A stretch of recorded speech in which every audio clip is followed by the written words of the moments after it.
Alright, nandito po tayo sa channel ni Pinas News Uncover mga kapatid. Bibigyan po natin ng reaksyon at opinyon ang kanyang balita. Kaya ito ang title, mga kongresistang pumirma sa impeachment ni VP Sara siguradong makukulong. Ayon kay Senator Marcoleta. Ayan po mga kapatid, aabangan po natin yan at titignan natin kung gaano katotoo. Simulan na ho natin ito. Kung gusto nyo naman ng mura na at mabilis na internet, nandito na ang Fiber ni Juan. Maaasahan, kaya tawag na. Baka meron na sa inyong lugar ang Fiber ni Juan. Alright, maraming salamat sa Fiber ni Juan. Ito na, alamin na natin ang balita. Nasa description po ang original video. Ito yung masakit. Ito yung pinakamabigat na mangyayari. Makukulong silang lahat yan pag nangyayari. Sa patuloy na pag-usad ng impeachment complaint laban kay Vice President Sara Duterte, naniniwala naman Dante Marcoleta na dapat na konsulta daw muna ang mamamayang Pilipino bago itinulak ang impeachment complaint laban kay Vice President Sara Duterte. Hindi na direktang pinatukuyan ni Marcoleta kung sino ang mga ito, pero malinaw anya na nagkanya-kanya lamang ang mga ito para maiproseso daw ang impeachment. Biniro Ay, obvious naman eh. Doon lang po sa House of Representative yung mga ayaw po sa Duterte. Kasi nga, hindi yung silang makakagalaw kapag ka nandiyan dyan ng Duterte. Makakagalaw man, pero alam nyo na yon, medyo naiirita sila kapag may Duterte. Kaya pinipilit po nilang pabagsakin ng Duterte. Sila lang po. Nagkakanya-kanya sila. No, wala man lang pasintabi sa ganitong ahensya o kaya sa mga judge, ano bang pwedeng dapat gawin no? Parang nagsulo sila no para i-impeach si VP Sara. At tuwang-tuwa po sila. Yun nga lang ang problema, eto na si Marcoleta. Pakinggan natin. lang naman. Marami akong kaibigan naman sa house eh. Opo. Maraming tayo yung mga binibiro kayo. Sabi ko, bro, Opo. pumirma ka pala. Ah, Senator Judge ako eh. oo. Para naman ka ako magkaroon ka naman ng pagkakataon na ikaw ay matanong naman dun sa Oh, yeah. impeachment court. Kung sakasakaling magkakaroon, Opo. ba isasuggest ko isa ka sa mga witnesses. Hoy! Sino kaya yun? Kinakausap ni Marcoleta, yung tumanggap, ano? Okay. Wait, ako na naman nangyayari ko dyan. Papatawag ko. Ikaw naman ka ako Pumirma ka dun eh. Testingin lang naman kita kung ano eh. Oo nga naman. Kasi nung una tayong nag-usap, sinabi mo, anong magagawa ko? Mababasa ko ba yan napakakapal niyan eh. ang dami naman. Pagkakanya kinakailangan pumirma ka agad. Paano ko mababasa yan? Oo. Pagka pinatawag mo ako dyan, ganyan, siyempre, iibahin ko na yung sagot ko. Nako. Nung sasabihin ko, sasabihin ko, binasa ko. Opo, oo. O di kung nabasa mo, di naintindihan mo. O yung susunod kong tanong ngayon. Opo. Malalaman ko ngayon kung talaga naintindihan mo. Ay, huwag mo na nga akong isasama dyan. Sabi na naman yan. Aba, hindi. Hindi pwede. Kailangan may sample naman. 215 kayo eh. Oo nga po, oo. 215? Base lang ho sa pagkakaintindi ko, yung 215 na yon tumanggap po ng 150 million sa pagkakaalam ko. Hindi ko kayang patunayan yan dahil aligasyon lang naman yan eh. 115, 1, 2, 3, 1, 2, 3 times 150 no? Times sabihin na lang natin kahit 50 lang sila. Yan. No? Ang dami, grabe. 7 billion. Hindi pwede. Kailangan may sample naman. 215 kayo eh. Oo nga po. 215 sila ha. Tinimes ko dun sa 150 million. Oh. Dun sa 50 lang ha. 7 billion na. Paano pa kaya sinasabi nito na napakalaking halaga? Ay napakarami nila. Naman lang 10%, kinakailangan tumayo dyan. Maano ko naman, matanong ko naman kayo, magkakaibigan, magkakakilala naman tayo eh. Ay, ang dami. Bakit yung kay BP Sara, yung confidential pa na 125 something million na pinatunayan na nga ng COA, pinaliwanag na ni BP Sara, kakitiran pa rin ang kanilang pag-iisip. May mga iilang nagko-comment na naliligaw na pinipilit po nilang lumaban sa comment section dito sa ating channel. Hanggat kaya nila, susubukan po nila. Pero hindi sila umuobra sa mga subscriber natin na naniniwala po na mabuti ang mga Duterte. 125 million? Samantalang sila 150 million na mga pumirma daw di umano. Mga aligasyon. Paliwanag nila yan. At kapag ka inamin na nung tao kay Marcoleta, si Marcoleta na ngayon ang isa sa gagawa ng paraan para po mabaligtad ngayon yung mga pangyayari, panagutin lahat ng mga pumirma. Yan ho, dapat ang pwedeng mangyari dyan. Oo. Sabi niya, utang na loob, huwag mo naman akong, kahit na biro lang ako, kinakabahan na. Alam mo yung pa lang doon pa lang sinasabi ko sa inyo, magkakaalaman tayo. Lalo ito, Paano mong pananagutan? Oo. 30, kung hindi ko nagkakamali, 32 pages yung petition. Ang pinag-uusapan natin, mga terminong pang-abogado to. Technical ito eh. Yes po. Okay. Karamihan naman sa amin doon, hindi, siguro wala, baka 10% na ang abogado doon sa House of Representatives. Oo. 33 pages na isang dokumentong panglegal na yung maaaring yung ibang terminong nabasa mo, nun mo lang nabasa. Oy. Ibig mo ba sabihin, matatapos mo yun in 30 minutes? Mukhang imposible nga. Baka hindi.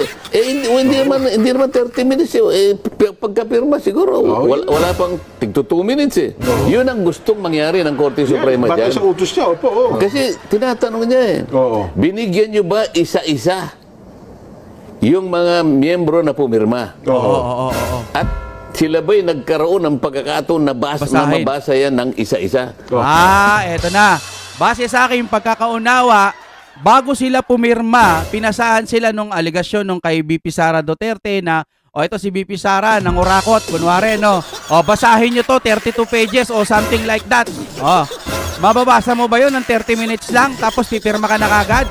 Uusisiin mo yun, bukod sa binabasa mo. Uusisiin mo pa yun, kakailanganin mo pa ng ilang araw para lang talaga pirmahan yun. Dito, pumirma daw agad eh. Base lang sa aking pag-unawa, ano? Kasi nabasa ko nga kanya, hindi ko naman naintindihan. Di ba usapan pa yun? Tama. Itong isa naman, nabasa ko. Naintindihan mo? Kanya ganun. Opo. Paano kung iba yung pagkakaintindi mo? Iba pala ang tama. Oo nga naman. Hindi ba nga abogado na nga ito, mag-aaway pa sila. Parehong abogado yun eh. Mga abogado na, may mga alam na sa batas. Ibig sabihin, nung binabasa nila yan, nagkakaroon pa sila ng argumento. Yung pa kaya sa mga pumirma na walang alam sa batas. No? Hindi mali ka dyan. Ito kaya. Lalo kang mali kanya, ito yun. Kaya nga may korte. Nagdidibaw. Tapos magpapasya ngayon. Yan. Pati sa korte, nag-aaway-aaway nga eh. Akala mo ba ganun kadaling intindihin yan? Yan ang nakikita ko ngayon. Gustong malaman ng korte. Ngayon pa lang. Yun. Yung verification ba talagang nangyari? Pagkatapos, yung one year rule, one year ban rule, natupad ba o hindi? Kasi tinan mo 3 ba o hanggang mag-aapat pa na impeachment na hinihain na ata nila yung panghuli. Ito yung hina-highlights nila eh. Di ba kada isang taon, isang ban muna? Pero bakit yung naka-4 na? Sa 4 na yun, puro ampaw pa rin. Di ba? Yan ang usapin dyan. Nako. Anong implication nito, Sen, doon sa Easy lang pala tayo. mismong trial? Mukhang Ganun trial. yung Yung impeachment trial, kung magkakaroon. trial, Kung magkakaroon. para Ba, kasi huwag ka magtatanong ng hindi mangyayari. parang in respect to, halimbawa lang, in respect to Supreme Court, dapat hindi ka muna, kasi Malapit na July 30 o July 30 ba yan? di ba? Inimbestigahan pa nila eh. Hindi, pabayaan mo sila dyan. Basta tanging Korte Suprema, gumawa ng sariling order. Yun palang ibig Hindi ba? Opo. Yun ang gustong maliwanagan at malaman ng Korte Suprema. Na pinagpapaliwanag sila na kung naiintindihan nyo ba yung papel na ibinigay sa inyo bago kayo pumirma. Ganun ba yun? O kaya kung totoo man, yung 150,000 na pumirma kayo, 150 million pala. Grabe, ang laki nun Yung mga utos niya, yan. Kaya nga, yan magiging factor yan pagkaraan na magkaroon na ng unang session sa Senado. Yan. Pwedeng maging pagtalunan din ito. Kasi ang opening nyo, umaga ng ano. Pero ang umaga, usually, ano lang ho yan, di ba? Botohan ng sino speaker, chairmanship, etc. July 28 ang sinasabi mo. So na yun. Kinabukasan. Ayun yan. July 28, Sona. Tandaan nyo yan, Ano kayang isusona ng ating Pangulo? Ano kayang mga sasabihin niyang mga nagawa niya, no? Yun lang, gusto ko lang alamin. Ano kayang mga isusona? Meron ba? Dapat mabibigat, ano? Kinabukasan, doon na yung proper hearing talaga. Kaya di nga. ba? Yung first business of the days nyo. Kaya nga. Kung halimbawa, may tumindig agad, bilang siyempre, unang hearing ninyo. Mga kasama, ano ho ba? Sinong unang titindig? Halimbawa, ang tumindig si Senador Ruben Padilla. Oh. Mga kagalang-galang na kasama kong senador. Paano ba natin tatratuhin ang naisampang impeachment sa mataas na kapulungan ng Senado? Okay, kung may sumagot, anong impeachment kanya? Oh. Bakit tayo nag-uusap ng impeachment? Meron tayong impeachment. Wala pa naman tayo. 20th Congress. Baka sinasabi po yung nakaraan. Ako, in 19.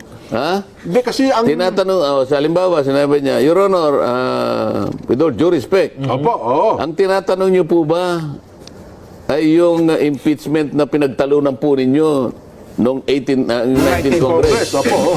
Opo kanya. Ay, wag po natin pagtalunan ngayon, tapos na po yun eh. Dito, halimbawa, So, ibig sabihin, expired. Hindi pwedeng makaabot. Hindi pala pwedeng makaabot yan sa 28th Congress. Ganon na sinasabi ni Sir Marcoleta dito. ang maging punto niya, hindi, ang problema ho doon ay may naiwan ng utos Ayan. ang Senado na dapat ay sagutin ng Kamara, so parang may nabinbin. Wala na, expired na eh. Hindi na nga pwedeng pag-usapan tapos na yung 19th Congress eh. Kaya nga nila minamadali noon. Na hindi natapos dapat sagutin. Sinagot na po eh, di ba? Kaso po, nung sinagot, tapos na po yung Kongreso. Agoy. Pasak. Di ba? Aray. Tapos na po. Wala na. Kasi tingin naman ng ibang ata, di ba? Kasi meron ano ba yung order ng Senado na dapat ay sagutin ng Kamara na ibinalik nila yung impeachment complaint. Oo nga. Di ba? Nakalimutan mo na, diniscuss na natin ito, di ba? June 11. Ayan, opo. Anong sabi ng Sinole, di ba? Ayan, opo, Sinole, binalik sa Kamara. Return. Binalik. Opo, nagtalo-talo pa nga sila kung tatanggapin talaga o hindi. At the same time, nag-issue ng summons. Opo. Napagkamalang di ba? Summon sa tanggapan ng pangalawang Pangulo. Sabi niya, Madam Vice President, you are hereby notified within 10 inextendable days Opo. to provide or submit an answer to the articles of impeachment. O June 11, o di hanggang June 21 siya. O, bibigyan siya ng 10 araw. Paano 10 sumagot? araw eh. Opo. Nagkataon yung June 21, Sabado. Yan, opo. Yung June 22, Linggo. Linggo. Lunes, 23. Pero available na yung sagot niya, wala namang problema. Kaya lang, kung wala namang opisina, yun naman ang nakalagay naman sa tuntunin sa korte, Opo. ipapile mo yung first available working day. Yes. So, June 23. Ngayon, sa tuntunin din naman, bibigyan mo ng kopya yung kalaban mo. Opo. Sino bang kalaban niya? Hindi ba yung House of Representatives, yung mga prosecutors? Prosecutors, opo. Binigyan ng kopya yung prosecutors, ayaw naman tanggapin, hindi na malaman kung tatanggapin o hindi, kaya nga nagtataka yung mga abogado ng Vice President. Bakit ayaw po niyong tanggapin? Paano po kami makakapag-submit sa impeachment court kung hindi niyo po tatanggapin sapagkat kailangan pong may paliwanag namin. Ito po, kausap ko parate Ito na. Si Cayetano naman, mga kapatid. nung speaker ako. Parati niya sinasabing nakatulong ako sa kanyang committee, advocacy, but actually, marami kayong hindi alam na natulong niya sa akin from moral support to speaking up, whether it's sa public or even sa harap ni dating Pangulong Duterte. No? So, but like anything, ang na-admire ko sa taong to, baka akala nyo kasi magkasundo yan, kasi parating yan nag-agree. Hindi po. Marami kaming pagkakataon sa 18th Congress, tapos sa 19th, sa CA kami magkasama. So 18, magkasama kami sa House of Representatives. 19, magkasama kami sa CA. Ngayon ko lang naisip. 18, natanggal ako speaker. 19, siya naman natanggal sa CA. Pero pareho naman kami, pag natatanggal, nilalagay ng Panginoon sa mga posisyon na makakatulong naman Mas maganda. sa ating mga kababayan. So, medyo naisip nyo na ba kung sino sinasabi ko? Walang iba kundi ang ating bagong senador, Senator Marcoleta. Marcoleta. Good evening, sir! Good evening po sa inyo lahat. Ito po, kasama ko si Speaker Senator Okay. Alan. marami po kaming dapat na gawin sa mga susunod pong mga araw. Sana mapagtiyagaan niyo pa kami.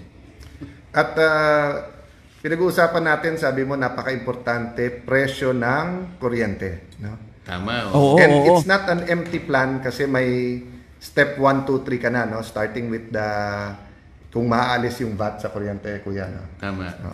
Yung 12% pa. Okay. So na-file naman niya yan. Wala po kami sa bangko. This is a restaurant na dating bangko. Kasi kayo ko lang napansin na sa likod mo, safe, kuya. Kaya sabi ko sa iyo, safe ka dito, di ba? Kasi nasa likod mo, dating safe. No? But yun po, nag-uusap po kami kasi right now, hindi right now, before June 30, ako po ang acting chairman sa ilan mga hiniring ng Blue Ribbon Committee. Hindi ko naman alam nung filing na si Kuya ay magiging senador or tatakbong senador kasi nga sa CA hindi pa magulo nun. But I'm happy kasi nga I'm volunteering na ituloy pagiging isang vice chairperson kasi parang bumalik, Kuya, talaga yung mga parang cyclical, Kuya, di ba, na maayos mo yung corruption tapos babalik na naman. Oo nga, yan ang nakaka-disappoint. Maayos mo ng konti, babalik na naman, parang yung cycle, So itong dalawang to, may nalalaman to na may corruption talaga dyan, no? parang vicious cycle. Kaya sabi sa akin, Kong, just like when we were together 18th Congress, kailangan yung solusyon pang matagalan. So Dapat, sa Blue Ribbon, kailangan ma-pinpoint kung sino may kasalanan, anong anomalya, pero kailangan may pang matagalan. Kaya yung isa niyang tinitingnan sa kuryente, pinag-uusapan din namin kasi si Ate Pia naman po ang chairman ng Energy. So syempre po nung pag tumatakbo ka, everyone tells what committee they want.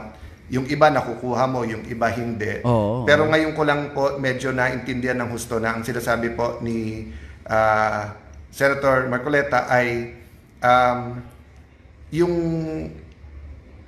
mas murang kuryente kasi parang domino yon, marami ding magmumura. Pero interesado din siya paano maging mas mura yung bilihin. Pero kumbaga, pag ang inuna mo yung kuryente, sunod-sunod yon. Ibig sabihin, mga kapatid, pag sa kuryente, una yung binabayan, mas dadami po yung magninegosyo or pupunta rito sa bansa natin para magnegosyo o ewan ko kung anong paraan yan. Kasi kung isa dyan, mas gagaan, mas hihinga. Sunod-sunod na yan, hihinga na lahat, no? Maganda. So, binibiro ko naman siya. So, wag lang tayong makuryente sa Blue Ribbon.